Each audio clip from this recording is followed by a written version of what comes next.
ফুল গাছ এবং পরিবেশের সৌন্দর্য বৃদ্ধি করে আর মানুষের সৌন্দর্য বৃদ্ধি করে তার স্বভাব চরিত্র এবং কথা বলার যে মাধুর্য থাকে তার মাধ্যমে। আসসালামু আলাইকুম everyone, welcome back to my channel. আমি লিলি, রিলিজ ফ্যামিলিতে আপনাদের সবাইকে ওয়েলকাম জানাচ্ছি আরেকটা নতুন ব্লগ ভিডিও নিয়ে। আমার আজকের ভিডিওটি যে যেখান থেকে দেখছেন আশা করি সবাই আল্লাহর অশেষ রহমতে ভালো আছেন, সুস্থ আছেন। শুকর আলহামদুলিল্লাহ, আমরাও বেশ ভালো আছি।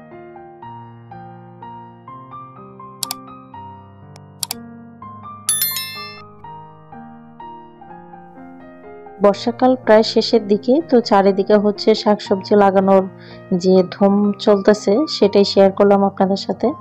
এদিকে হচ্ছে বাচ্চাদের বালিশের কাভারগুলা অনেক বেশি ময়লা হয়ে গেছে। তো বাচ্চারা যেহেতু সারাদিন বিছানার উপর লাফালাফি দৌড়াদৌড়ি করে, বালিশগুলা নিয়ে খেলা করে অনেক সময়, তো দেখা যায় যে ২-৩ দিন পর পর এগুলাতে নাস্তানাবুদ অবস্থা করে ফেলে।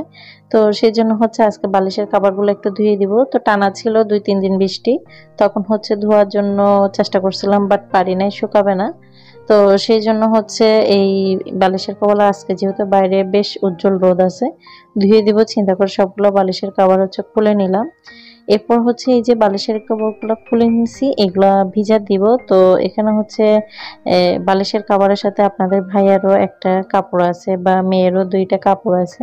তো সবগুলা চিন্তা করলাম একসাথে দিই, যেহেতু কোনোটা থেকেই রং উঠবে না, সবগুলাই ওই ধরনের কাপড়। তো সেই জন্য সবগুলো একসাথে মিক্স করে হচ্ছে ভিজা দিয়ে দিছি। তো এগুলা হচ্ছে ভিজা দিয়ে রেখে আমি অন্য কাজে চলে যাব। ততক্ষণ পর্যন্ত হচ্ছে ভিজে যে কাজটা হবে সেটা কমপ্লিট হয়ে যাবে, ভিজানোর যে কাজটা। তো সেই জন্য হচ্ছে আগে ভিজা দিয়ে তারপর হচ্ছে কিচেনে চলে আসছি। এর ফাঁকে কিন্তু সকালে ওঠার পর থেকে অনেক কাজ করে নিছি আজকে অফ ক্যামেরাতে। বেশ কাজের একটু চাপ আছে আজকে, তো বেশিরভাগ কাজই অফ ক্যামেরাতে সেরে নিছি আমি। এদিকে হচ্ছে চিকেন রান্না করব, তো সেই জন্য হচ্ছে কিছু মশলা কষা নিচ্ছি। আর অন্য পাশে হচ্ছে শাক ভাজি করব কিছু। তো শাকগুলো হচ্ছে সকালে চা খাওয়ার পরে অফ ক্যামেরাতে কুটে নিছি, কারণ মেয়ে ঘুম ছিল তখন। তো ওই ফাঁকটাতে বেশিরভাগ শাকটা কুটে নিছি, কারণ অনেক সময় দেখা যায় বাচ্চাদেরকে নিয়ে শাক করতে বসলে এই বাচ্চারা এগুলো নিয়ে সারা ঘরে করে ফেলে। তো ওরা ঘুম থাকা অবস্থাতেই কিন্তু আমি এই শাকটা কুটে মানে বেছে কুটে ধুয়ে আলাদাভাবে রেখে দিয়েছিলাম, আর এখন শুধু রান্নাটা সেরে নিচ্ছি। এই শাকগুলো হচ্ছে কালকে রাতে আনা হয়েছিল, তো রাতে যেহেতু রান্না করার সময় ছিল না তো রেখে দিয়েছিলাম। সকালে দেখতেছি বেশিরভাগ শাক হচ্ছে এই পচে গেছে আর নেতায় গেছে। তো কুটে যেগুলো নিতে পারছি সেগুলো নিয়েই হচ্ছে গিয়ে রান্নাটা সেরে নিচ্ছি।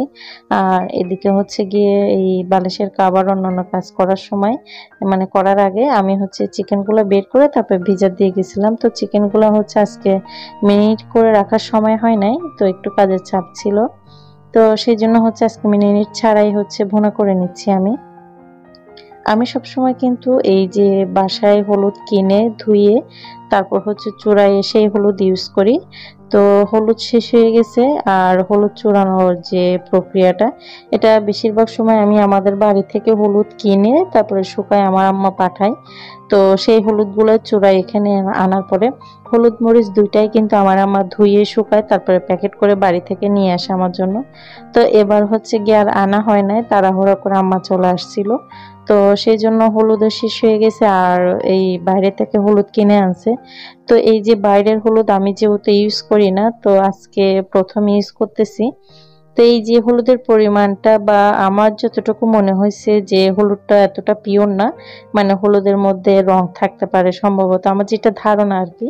তো সেই জন্য হচ্ছে সামান্য হলুদেই কালারটা কেমন জানি ফ্যাকাশে হয়ে গেছে, দেখতে ভালো লাগতেছিল না। যাই হোক, মোটামুটি ভাবে রান্নাটা বসাই দিছি। এরপর হচ্ছে যে এই যে মুরগিগুলার ঘরে চলে আসছি। একে তো 3 বাচ্চা, তার উপরে এখানে আছে কয়েকটা মুরগি। তো এগুলো সামলাতে সামলাতে আমার দিন কোত্থেকে চলে যায় আর কখন রাত হয় আবার কখন ভোর হয় আসলে বুঝতে পারি না অনেক সময়। তো রান্নাটা বসাই দিয়ে হচ্ছে এই যে মুরগির ঘরটা প্রত্যেকদিন হচ্ছে 3 থেকে 4 বার পরিষ্কার করতে হয়, কারণ দেখা যায় যে ঘরের মধ্যে আর দুর্গন্ধ সৃষ্টি হতে পারে।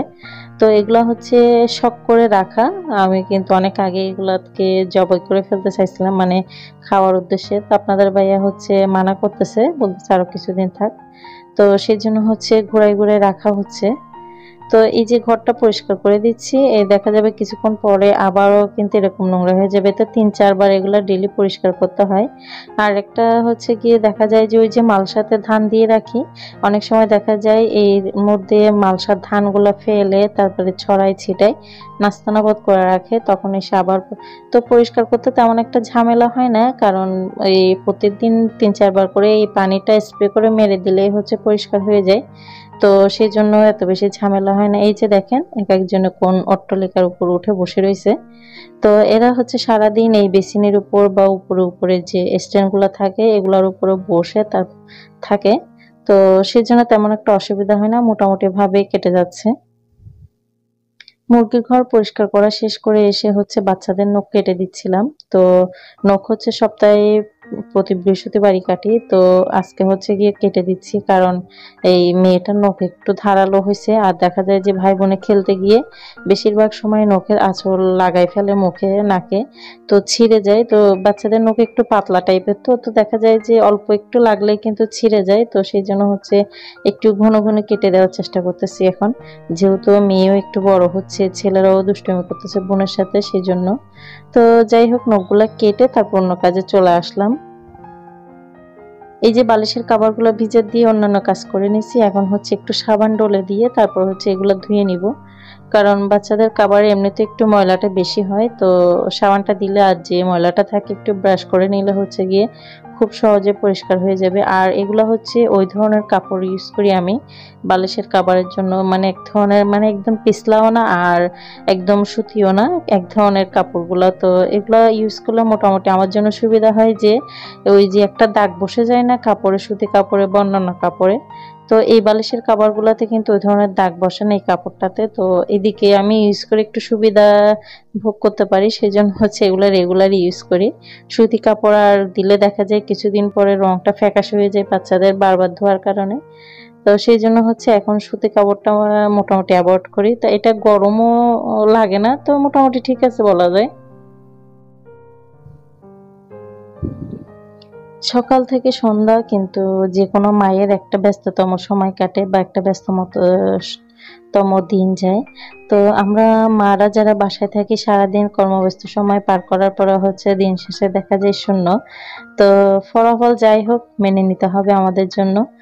তো এই যে কাজগুলো করে নিলাম, এরপর হচ্ছে যে অন্যান্য কাজে চলে যাব।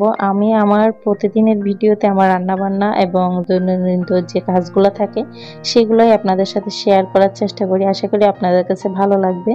ভালো লাগলে প্লিজ ভিডিওটাতে একটা লাইক দিবেন, এবং আপনি যদি আমার চ্যানেলে নতুন হয়ে থাকেন তাহলে আমার চ্যানেলটা সাবস্ক্রাইব করে নেবেন এবং আমার পরিবারের পাশে থেকে যাবেন।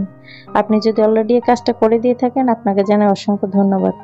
এই যে কাপড়গুলো ধুয়ে তারপর হচ্ছে শুকাত দিতে আসছি। তো এখানে শুকাত দিয়ে হচ্ছে আরো অনেক কাজ রয়ে গেছে আজকে। তো আজকে একটু যেহেতু কাজের চাপ বেশি, তো স্টেপ বাই স্টেপ করে নেওয়ার চেষ্টা করতেছি। ওদিকে হচ্ছে গিয়ে বাচ্চাদেরকে সকালে 10টার দিকে হচ্ছে কিছু ভাত খাওয়াই দিছি। তো ওদের পেটটা যেহেতু ভারী খাবার একটু ভরা আছে, খেলাধুলায় 3 ভাই বোনে মেতে আছে।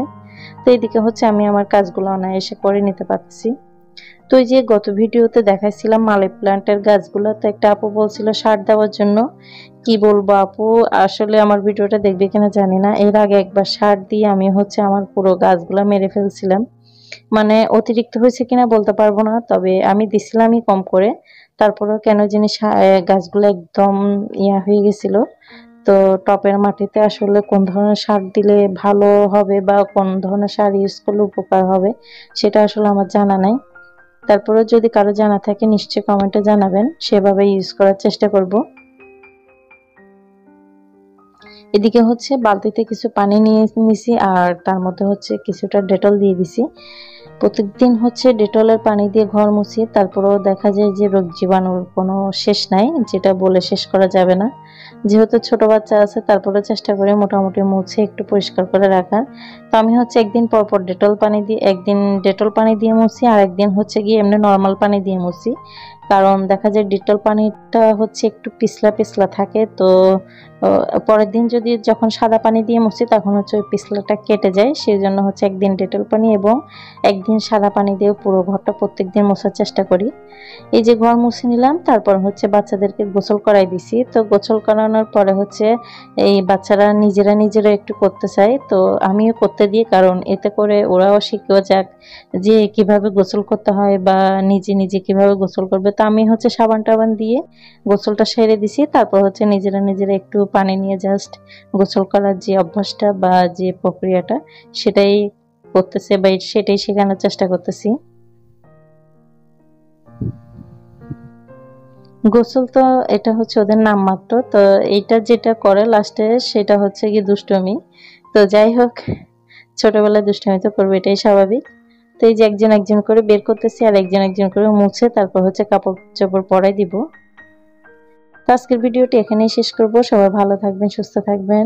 সবার জন্য অনেক বেশি দোয়া ভালোবাসা রইল। আসসালামু আলাইকুম।